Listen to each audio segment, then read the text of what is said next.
The big cities of Japan are phenomenal, but there's also a world outside of urban areas worth discovering. And in this video, we're going to take you to Amanohashidate, which is one of the most scenic destinations in Japan, to Ine, which is a traditional fishing village, and to Kayabuki no Sato, a rural village tucked away in the Kyoto prefecture countryside that's famed for its thatched rooftops. We personally rented a car, as even though you can get to all of these places via public transportation, the time it takes to get to each of them means that you wouldn't be able to do all 3 or even 2 of them in a single day.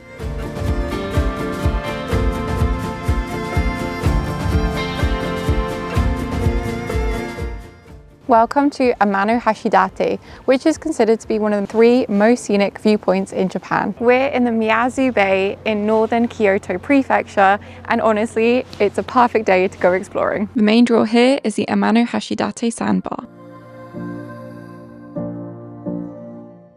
We're at Cafe du Pain, which is so cool because of all the surrounding pine trees. This just leads onto a very beautiful view of the water and the sandbar beyond. This is Chionji Temple, and it's one of only 3 temples in Japan dedicated to Bodhisattva of wisdom.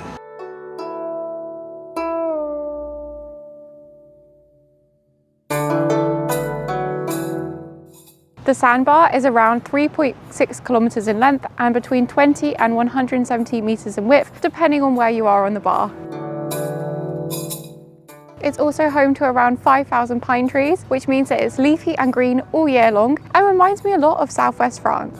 There are no roads on the sandbar, and so one of the most popular places to get around the area is by renting your own bicycle, which you can do in one of the 2 towns either side of the sandbar.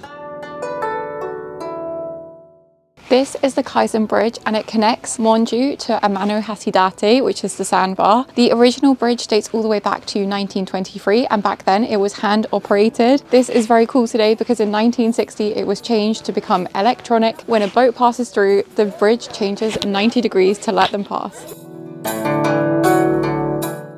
This is Amanohashidate beach. It's full of really fine white sand and surrounded by crystal clear waters. I can't imagine how beautiful it is in the summer. Unfortunately, it's a bit cold to go swimming right now. The showers are designed to look like a tree. I am constantly surprised by the fact that you can find vending machines pretty much everywhere, including on this sandbar.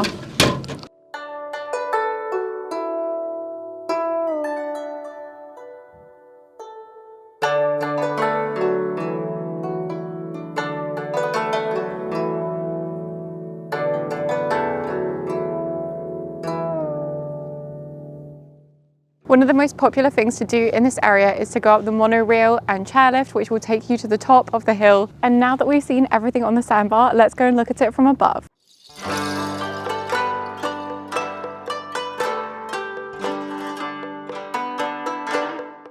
There are 2 options to go up the mountain. One is a chairlift and the other is a monorail. The chairlift is at any time, and so that's what we're doing. We're on the chairlift, and I didn't realize this, but it's actually 1 by 1. And one of the most scary things about it, even though it's not very high off the ground, is that there's no secure thing. The view is getting really good now.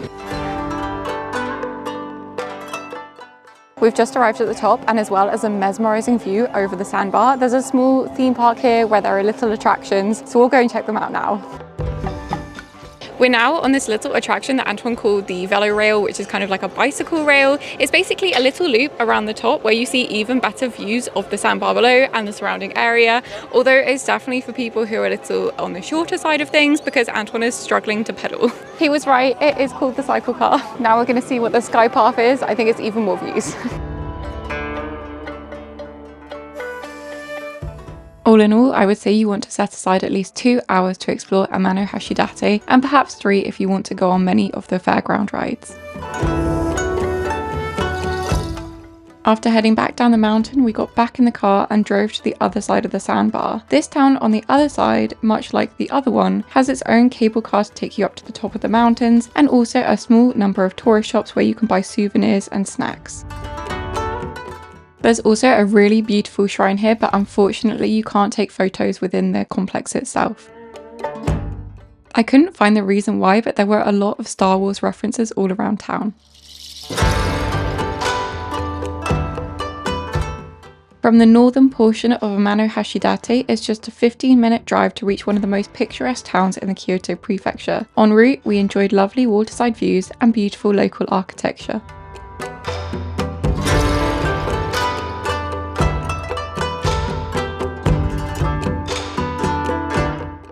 Welcome to the beautiful town of Ine. We're around 2 hours north of Kyoto, and the unique aspect of this village is all of the funaya, which are boat houses where there's a house above and a boat garage below. There used to be more of these, but there's around 200 surviving to this day, and one of the more unique things you can do in the village is actually stay in one. There's not a great deal to do in the town apart from admiring the beauty, but there is the Yasaka Shrine and the Nitsoji Temple.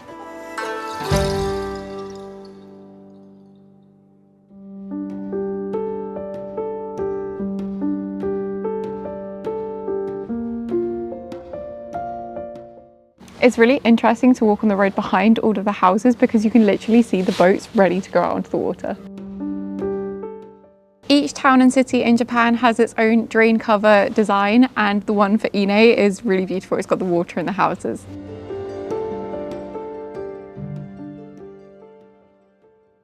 One of the best aspects of renting a car is getting to see all of the countryside that you would miss if you opted for the train or bus. The next day we set out via the north of Kyoto City and through mountain roads. If you plan to do this for yourself, then make sure there's no snow on the road, and do rent a car that's as narrow as the roads are, because honestly it's pretty steep and winding.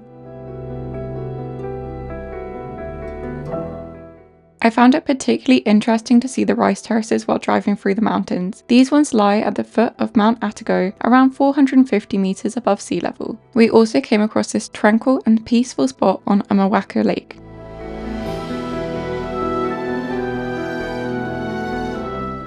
It was then another hour or so's drive through rural landscapes, and it was pretty magical to drive through valleys surrounded by snow-capped peaks.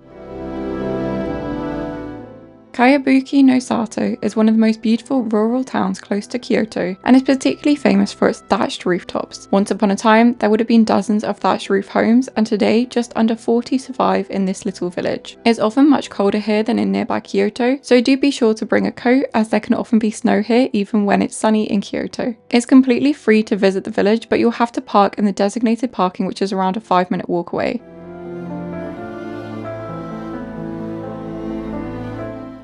Once at the village, you can learn more about the history by heading to the folk museum, or you can cozy up in one of its many cafes. We personally went to the pizza cafe as they had lots of vegetarian options. Overall, you need an hour or two to explore the village.